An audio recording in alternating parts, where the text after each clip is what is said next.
I usually don't get distracted by much in the game, but when I first come out, man, I just kind of stopped and looked. Wow, the atmosphere was unbelievable, and man, they packed the house. And my favorite part of the game, because I'm busy usually coaching pretty hard during the game, they make it a 3-point game, and then our entire crowd starts chanting, and that was awesome. That's something I haven't seen. And man, I'm just very grateful for that. And it's a great time to be a Sun Devil. So proud of our players. We're building something very, very special here. And I'm really proud of our players, not only that we're winning, but how we're winning. A lot of people, we probably surprised some people. We haven't surprised ourselves. Because when you work hard, you do things the right way, you don't have to be the most talented in the world. And our guys are talented. But and I'm proud of their development. I'm proud of our coaches and how they teach. We're laying the foundation. We talk about building a national power. And I passed that trophy when I was walking into the Wells Fargo. It was kind of nice, kind of like seeing that thing. And I'm bound and determined to bring that to this valley and to do it the right way. And Dr. Crow and I, talk all the time about, winning a championship and winning a national championship. We won it all, but doing it the right way. I think we're doing it the right way, and really proud of our players. Our players deserve all the credit. Just absolutely incredible. Have to give Notre Dame credit, man. I mean, they came roaring back, and very, very tough, hard-fought, third quarter. But I just thought the statement when we got the ball, it was a 3-point game, and I stood in front of them. I said, "I'm gonna tell you what championship teams do. They take the ball and they go stuff it down their throat and they score."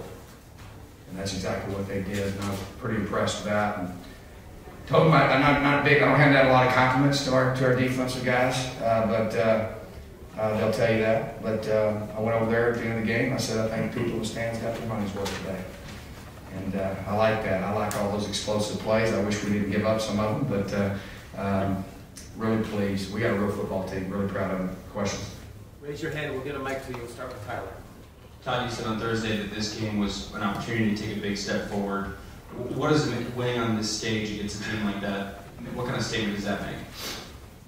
I mean that's a good football. That team went toe-to-toe with Florida State, and Coach Kelly is such an incredible football coach. I've coached against him since 2010, and anytime you can beat a team that has the coaching and the character, and obviously the only other team beat that team this year was Florida State, and I think we beat them a lot more soundly than the way they've been beat. So it makes a big statement about the fact that we've got a really, really good football team, and we haven't accomplished any of our goals.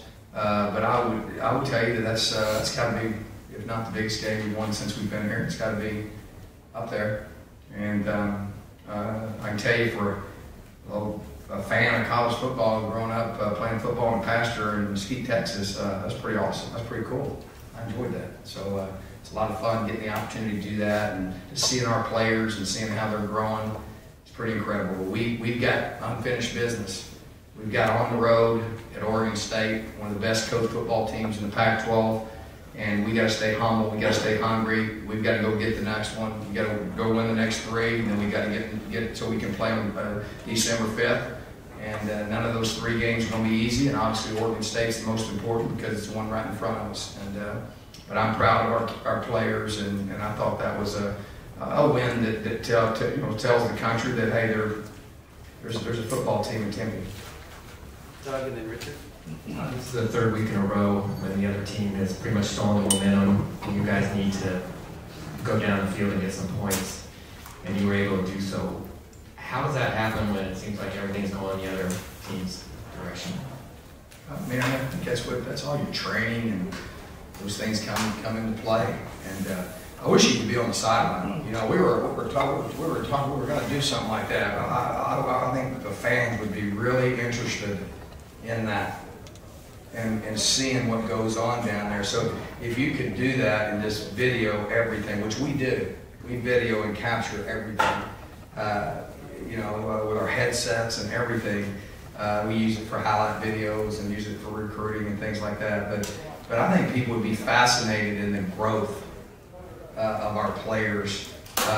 Matter of fact, whenever, because I get, I'm a type A personality, so I get eliminated sometimes, and they even coach me and say, Coach, go to the next play. It's not doing us any good. You've been harping on that for 4 plays now. Go to the next play. And I like that too. And I kind of try to draw that out in them. And they've taken over their football team. And it would just be fascinating to see that. So I think the reason why that happens is, it's our personal, each individual is unique on our team. And we talk about that personal will where you dig deep. And these guys know how to get to that place and dig deep. And it's something we spend a lot of time visualizing on and talking about. And then there's no substitute. There's a price that's got to be paid for success. And we talk about that all the time. And these guys are well trained and have invested an awful lot. And they've come with great character. And so I think that's why we're able to win those games. And I think that it helps. It helps the fact that we've won so many close games. It really has. It's just almost a perfect storm we've had to develop. You have to go through that hard, tough. To win like we did at USC, to win like we did at Utah, to win like we did at Washington, then to come back and win this one like this, and it surely wasn't easy. There's no substitute for that adversity that builds incredible character and intestinal fortitude. So in those critical times, like you're talking about, these guys there's one heartbeat. This is the most selfless team I've ever coached. I've not had one player ask me about getting the ball, how many times they touched the ball, and that's the first time, I think, in 10 years, how many years have I been? 10 years? 10 years as a head coach, that I've ever not had that. So this is a special group. I think it's why they dig deep, and they know how to do it, and they've got a lot invested. Richard and Chris. Yeah, Coach, you kind of touched on it, but just tell us how nice it is to win the way this game kind of played out, when you guys jump on them from the beginning looking like the more prepared team, starting fast, but then finishing strong and looking like the more in shape team, and coming up big when the game got tight, keeping your composure. Yeah, I think it was a hard-fought game. You can feel it. It happens really fast in basketball games, but you can feel it, when the momentum shifts. You can feel it, and I surely felt it. And I kept saying, hey, we're winning. They're not winning, we're winning. And we're still ahead by 10 points. I kept saying that because I wanted to make sure everybody understood we were ahead. Because, you can feel it. It's almost like a, I don't want to say panic, but I think I might have been a little panicked. And so you got to figure out how to change that. So I think every time it's like in life, man. When you go through really, really adversity, you can't be great without facing great conflict and adversity. So I love winning that way. I sure would like for it to have been easier. Chris, and then hand it to Jack. Todd, can you talk about your defensive approach on goals? You got so many sacks and turnovers in the game. Yeah, that's one of the things I love about this game. He was the biggest challenge we've had to this point. Just real elusive, big-time strong arm. You've seen him hit some. If you mess up, he's going to make you pay. We had quite a few looks that we thought if we could get him moving forward in the pocket, was what we were trying to do. And so it's just natural when you come in, because we're going to get people clean. The way we do what we do, we're going to get people free on the quarterback. So when you come free on the quarterback, your natural habit is to run at the upfield foot of the quarterback. So we really focused on running it, get him to move forward, Then we noticed too, just the trajectory of the ball. So we really anchored outside. And early, man, I kept throwing the darn slant. I thought, golly, man, why aren't we batting these bums? We should be, because I thought our guys, because we had 6'6", 6'5", we have big guys. And so our game plan was, hey, man, let's anchor outside. Let's try to, we talked about forking the quarterback in the pocket. Get him to move up. change who was the exterior blitzer every time. They check a lot of their protections, so we showed one way, brought it the other, showed the middle, brought it outside. You know, our guys did a great job of executing that. We had some success. What happened about in the third quarter, he started getting away from us. We still have it. I think we got a little tired. I think, we weren't hitting him as hard. And then I got a little conservative, started playing some cover 3 and stuff that we don't play. And then we made some mistakes, you know. I mean, we gave up some things we shouldn't have gave up, but got to give them credit. I mean, he's a heck of a quarterback and a heck of a team. And their receivers are really, really special. And hats off to our guys because we bump and run almost every down. And that was a challenge. Like, they came over after the first series, so I coached the DBs, and I said, I told you, boys, we can handle these guys, can't we? And they looked at me and I guess he's a little better than last week, Coach. Now, I don't think I'm going to agree with you on that deal. We might want to give a little bit of help, you know. So, and I like it that our guys are honest. I said, well, what do you think of him? And Quishy said, he's really good. He goes, he's really good. I said, okay, well, so we'll give you some help about every third play, but we ain't stopping blitzing. And people don't realize, they look at what we do, they think it's a hodgepodge. It's not. It's very strategic, very trying to have minimal risk. And I'll be honest with you, Coach Kelly made some great adjustments at halftime and caught me in some of the things that we were doing that were high risk. And you kind of have to make a choice if you're going to stay with what you're doing or you're going to change. And probably stayed with what we're doing a little long. And he did a good job because he schooled us a little bit there in the third quarter or there in the first part of the fourth quarter. Jeff? Yeah, Chris kind of took my question, but I guess in the last 3 or 4 weeks since Stanford, the personnel shifts and the changes you've done, how have you liked the way the defense has responded? Yeah, I mean, we really just stopped making critical errors.